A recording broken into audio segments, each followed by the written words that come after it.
What's going on, everybody? I am back to break down this 4-game NBA DFS slate on DraftKings and FanDuel. Excited to get into the breakdown. Going to be giving you guys the top plays to get you winning some money over there on DraftKings and FanDuel tonight. As always, quick reminder, if you do enjoy this content, it would be greatly appreciated if you hit that like button, subscribe to the channel, hit the notification bell so you don't miss any future content that I upload.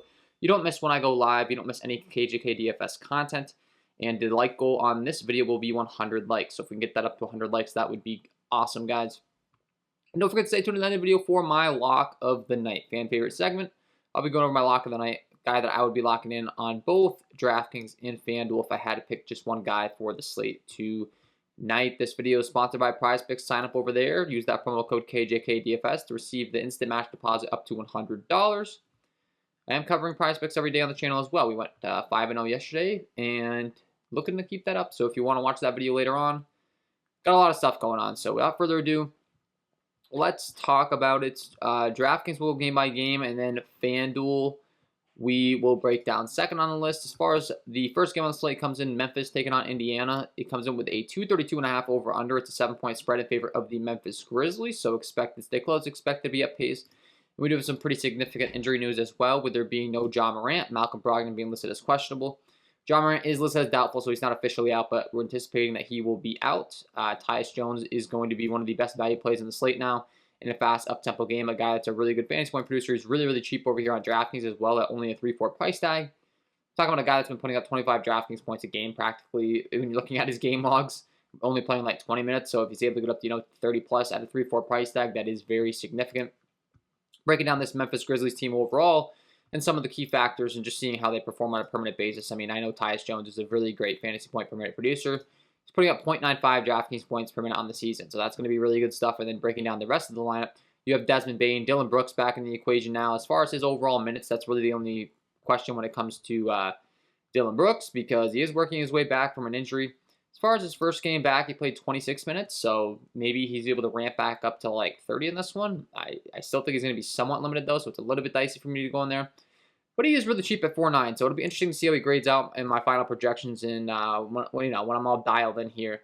But I'm anticipating I'm going to have a little bit less interest in Dillon Brooks and more so interest in the guys that we know have the full leash. So Tyus Jones, Desmond Bane, Jaren Jackson, D'Anthony Melton off the bench as a 6-man are really the options I'm going to be looking to lock in on tonight. 6'5" and 6'7" for Jaren Jackson and Desmond Bane look like really respectable price tags for the type of role they're probably going to be taking on here.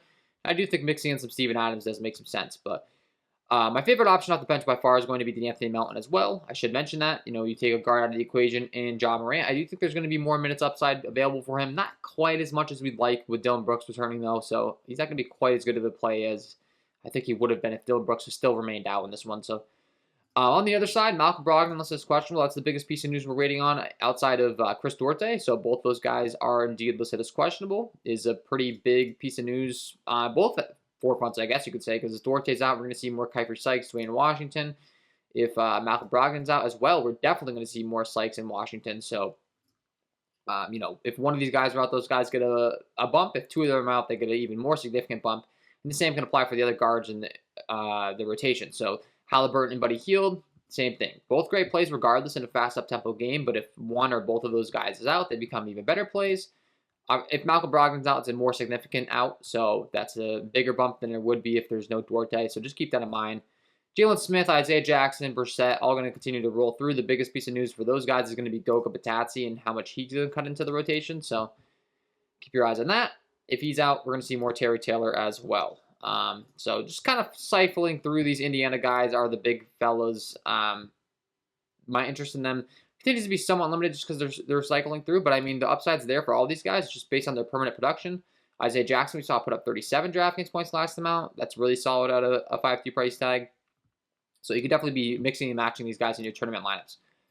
Brooklyn taking on Orlando is the next game on the slate. Comes in with a 231.5 over under. It's a 9.5 point spread in favor of the Brooklyn Nets. So borderline pushing to blowout territory here, but other than that, it's going to be a great game environment and a great spot to be targeting specifically some Brooklyn guys. Seth Curry's listed as questionable this one. Keep your eyes on that one. If he is indeed out, that's just going to be more usage and more upside to go around to some other guards in the equation. Kyrie Irving, most notably, obviously, but Bruce Brown, Goran Dragic, Patty Mills would become much better plays as well. So certainly worth noting his injury status. And for the same can be said for Jalen Suggs. on the other side. RJ Hampton, Terrence Ross would get more run, but you're also looking at more usage for Franz Wagner and Cole Anthony. So once again, more injury news we got to keep our eyes on. But Kevin Durant, Kyrie Irving going to be great plays in this spot. The Orlando Magic are one of the worst teams defensively. Looking at my defensive half-court and putbacks tool as far as how they're grading out on the season. Let's see, Orlando, 23rd overall in points per possession rank, 20th in half-court points per play rank, and 23rd in half-court percentage of plays rank. So playing at a decent pace and allowing a lot of points to be scored against them. But then also just really not a good defense. So targeting Kevin Durant, targeting Kyrie Irving makes a ton of sense here. Certainly would be getting exposure. It's going to be really tough for them to both get you there in most games, but I do think this is a spot where they could. They have a 120 implied team total. Really, the hardest part is just the other team actually keeping the game close. So if you are playing both studs and or just one of them, honestly, it probably does make sense to run it back with some main key parts in Orlando. Wendell Carter Jr., Cole Anthony, Franz Wagner, the guys that are getting the most minutes. I mean, Wendell Carter Jr. is certainly number one option for minutes and upside. Cole Anthony would be number 2 for me. And then you're going down to other guys like a Franz Wagner, like a Jalen Suggs, if he is indeed ruled in. If Jalen Suggs continues to be out as well, we could see some more Markelle Fultz minutes. He has had some great games the last couple times out from a fantasy point aspect in limited minutes.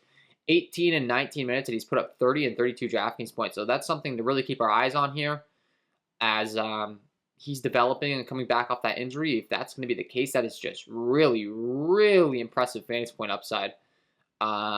Especially if you start to see increased minutes.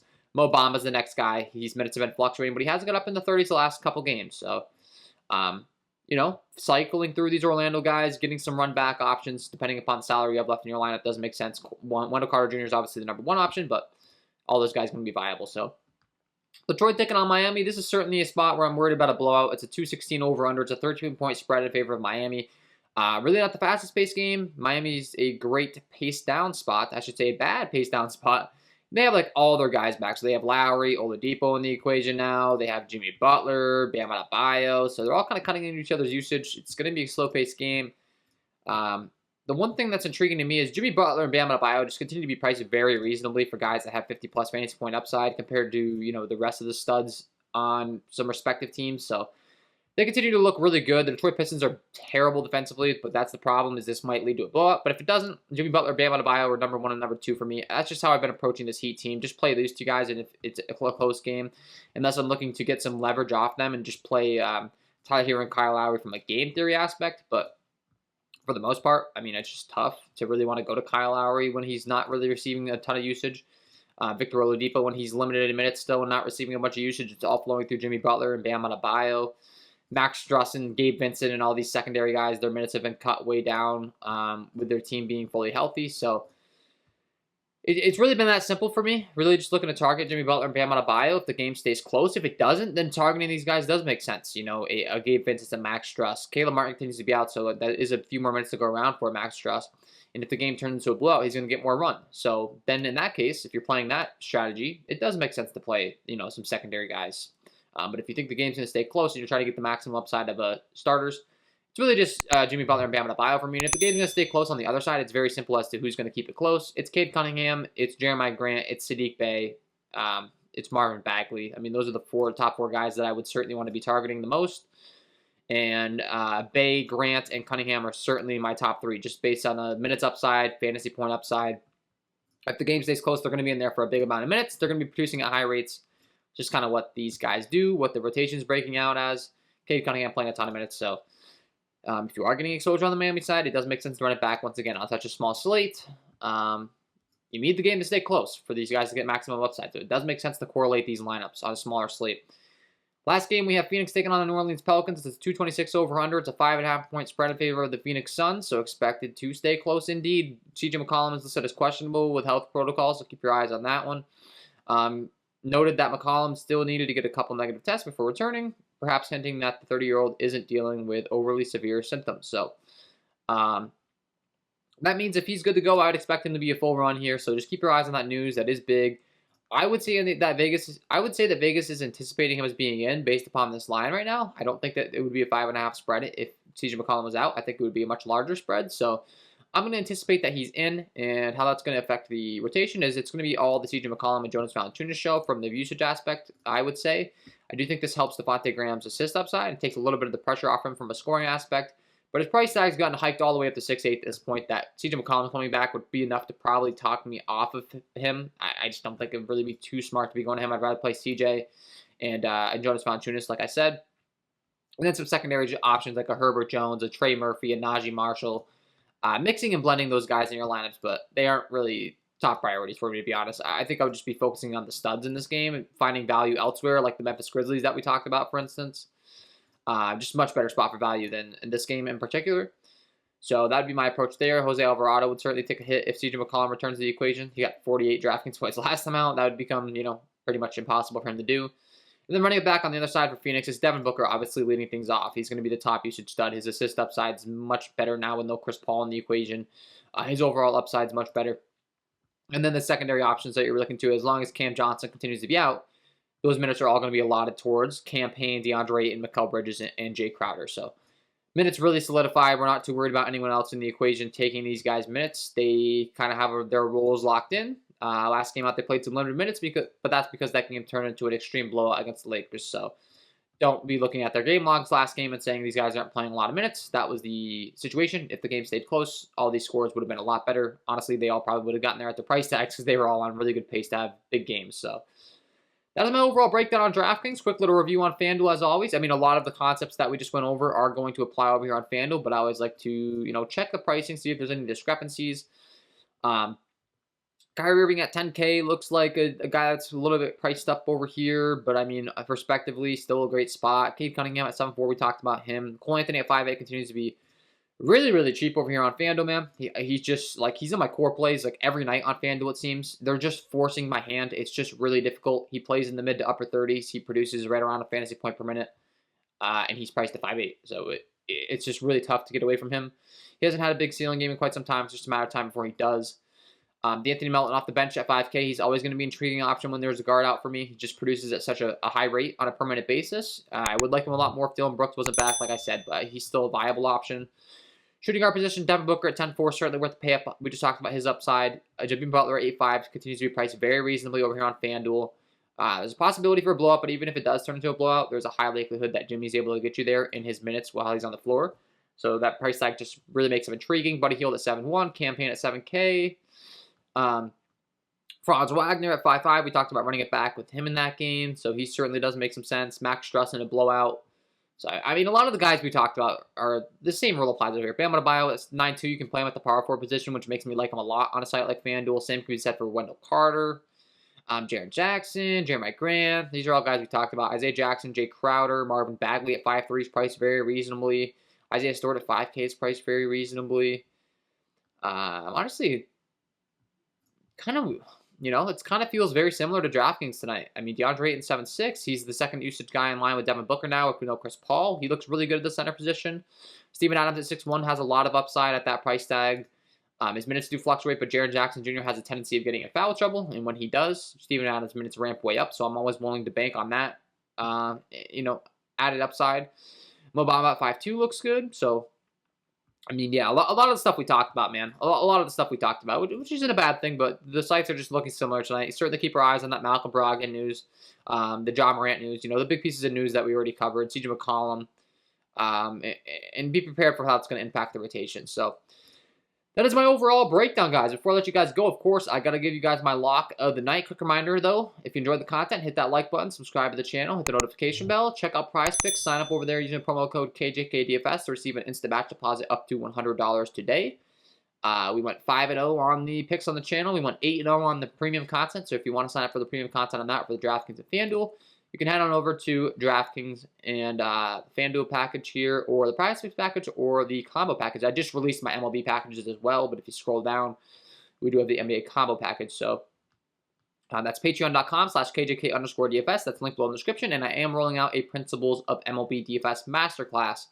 It's going to be a one-on-one live interactive class with me, 5 classes. We're going to be going over some strategies that were able to win me over $100,000 last MLB DFS season.